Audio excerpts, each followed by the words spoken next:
স্বাগতম জানাচ্ছি BBC news আন্তর্জাতিক সংবাদে। শুরুতেই সংবাদ শিরোনাম, তারপর বিস্তারিত। নির্বাচন পর্যবেক্ষণে ভারতকে আমন্ত্রণ জানালো বাংলাদেশ। হাজারো বিদেশি ওমরা ট্রাভেল এজেন্সির চুক্তি স্থগিত করল সৌদি। উত্তাল বেলুচিস্তানে ৪০ ঘণ্টার অভিযান, ১৪৫ বিচ্ছিন্নতাবাদীকে হত্যা। কঠিন চ্যালেঞ্জের মুখে লাখ লাখ আফগান। এতক্ষণ শুনছিলেন সংবাদ শিরোনাম, এখন বিস্তারিত।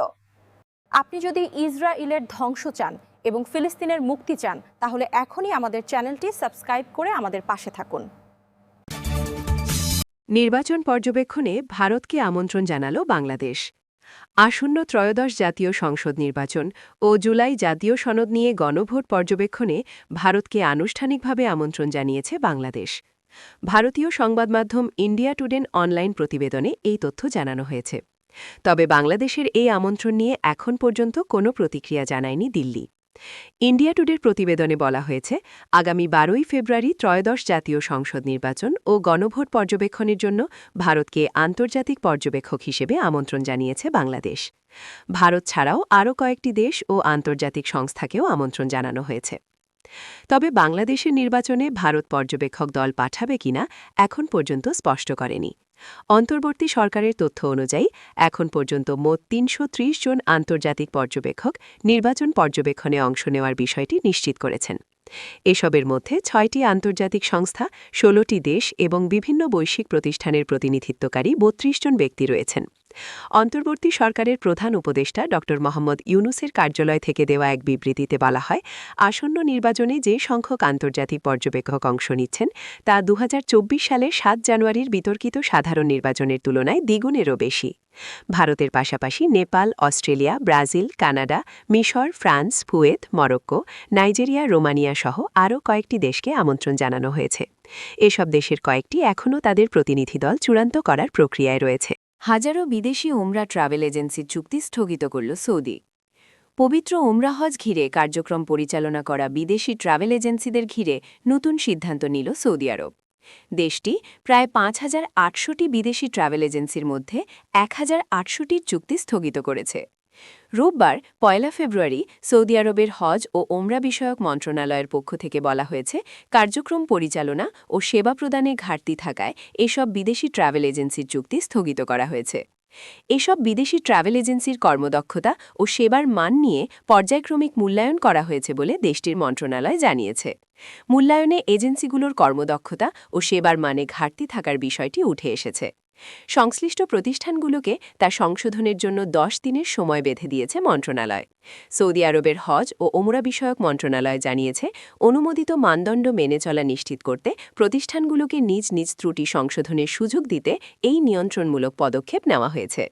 নির্ধারিত সময়ের মধ্যে শর্ত পূরণ হলে চুক্তি আবারও কার্যকর হবে এসব এজেন্সির। যেসব ওমরা হজযাত্রীর বৈধ ভিসা রয়েছে ও যাদের আগে থেকেই বুকিং করা রয়েছে, তাদের উপর চুক্তি স্থগিতের এই সিদ্ধান্তের প্রভাব পড়বে না। উত্তাল বেলুচিস্তানে ৪০ ঘণ্টার অভিযান, ১৪৫ বিচ্ছিন্নতাবাদীকে হত্যা। পাকিস্তানের বেলুচিস্তানের অন্তত ১২টি শহরে অতর্কিত হামলা চালিয়েছে বিচ্ছিন্নতাবাদীরা। এরপরেই প্রদেশটিতে পাল্টা অভিযানে নামে দেশটির নিরাপত্তা বাহিনী। পাকিস্তানি মিডিয়ার খবরে বলা হয়েছে, গত ৪০ ঘণ্টার অভিযানে নিরাপত্তা বাহিনী ১৪৫ জন বিচ্ছিন্নতাবাদীকে হত্যা করেছে। দেশটির কেন্দ্রীয় সরকারের স্বরাষ্ট্র মন্ত্রণালয় এবং বেলুচিস্তানের মুখ্যমন্ত্রীর দফতর এই তথ্য জানিয়েছে। এর আগে কোয়েটা সহ বেলুচিস্তানের ১২টি শহরে অতর্কিত হামলা চালানোর দায় স্বীকার করে বেলুচ লিবারেশন আর্মি (বিএলএ). এতে পাক বাহিনীর অন্তত ৮০ জন সদস্য নিহত হয়েছে। নিহতের মধ্যে দেশটির গোয়েন্দা সংস্থা এবং সন্ত্রাসী বিরোধী দলের সদস্য রয়েছেন। শনিবার ৩১ জানুয়ারি বিএলএ এক বিবৃতিতে এই দাবি করেছে। বিবৃতিতে বিএলএ দাবি করেছে, তাদের যোদ্ধারা বেলুচিস্তানের একাধিক শহরে সিরিজ হামলা চালিয়েছে। তারা এই অভিযানকে অপারেশন হেরো ফেজ ২ হিসেবে উল্লেখ করেছে। পাকিস্তানে নিষিদ্ধ ঘোষিত এই সংগঠনের দাবি, তারা ১২ ঘণ্টাব্যাপী ইসলামাবাদের নিরাপত্তা বাহিনী প্রশাসনিক স্থাপনায় হামলা চালিয়েছে। সামাজিক যোগাযোগ মাধ্যমে ছড়িয়ে পড়া ভিডিওতে বিএলএর দাবির সত্যতা নিশ্চিত করা হয়েছে। এই অভিযানে নিজেদের ৭ জন যোদ্ধা নিহত হয়েছে বলে জানায় সংগঠনটি। অন্যদিকে বেলুচিস্তানের মুখ্যমন্ত্রী সারফারাজ বুকতি জানান, বিচ্ছিন্নতাবাদীদের হামলায় নিহত ৪৮ জনের মধ্যে ১৭ জন আইন প্রয়োগকারী বাহিনীর কর্মকর্তা-কর্মী এবং ৩১ জন বেসরকারি ছিলেন। কঠিন চ্যালেঞ্জের মুখে লাখ লাখ আফগান। নিজ দেশে দীর্ঘদিনের সংকট থেকে পালিয়ে আসা আফগানদের আশ্রয় দেওয়া পাকিস্তান ও ইরান সম্প্রতি নির্বাসন জোরদার করেছে।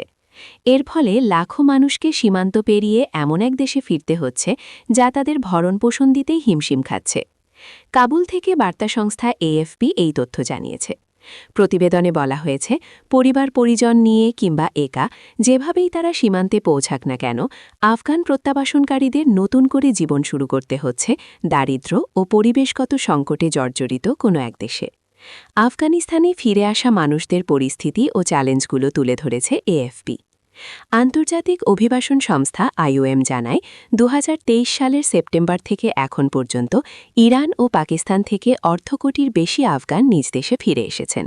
আইওএমের আফগানিস্তান কার্যালয়ের উপপ্রধান মুত্তাই ইজোরা মাসকুন বলেন, এই সংখ্যা দেশটির মোট জনসংখ্যার প্রায় ১০% সমান। শুধু গত বছরই সীমান্ত পেরিয়ে দেশে ফিরেছেন প্রায় ৩০ লাখ মানুষ। তাদের অনেকেই কয়েক দশক কাটিয়েছেন বিদেশে। মাসকুন বলেন, এত বিপুল মানুষের আগমন সামাল দেওয়া যে কোনো দেশের পক্ষেই কঠিন। আইওএমের এক জরিপ অনুযায়ী আফগানিস্তানে ফেরার কয়েক মাস পরও ৮০% মানুষের স্থায়ী বাসস্থান নেই। ১৩৩৩ জন অভিবাসীর ওপর জরিপটি ২০২৩ সালের সেপ্টেম্বর থেকে ২০২৪ সালের ডিসেম্বরের মধ্যে ফিরে আসা মানুষের ওপর চালানো হয়। তারা বাধ্য হয়ে পাথর বা কাদামাটির মতো উপকরণে তৈরি অস্থায়ী ঘরে বসবাস করছেন। এরপর জাতিসংঘের শরণার্থী সংস্থা ইউএনএইচসিআর গত বছরের জানুয়ারি থেকে আগস্টের মধ্যে ফেরা আফগানদের আবাসন পরিস্থিতি নিয়ে কথা বলে। ১৬৫৮ জন প্রত্যাবাসনকারীর ওপর করা ওই জরিপে দেখা যায়, ভাড়াটিয়াদের ৪ ভাগের ৩ ভাগই ভাড়া পরিশোধে অক্ষম। একই সঙ্গে অধিকাংশ পরিবারকে এক কক্ষে ৪ জন পর্যন্ত গাদাগাদি করে থাকতে হচ্ছে।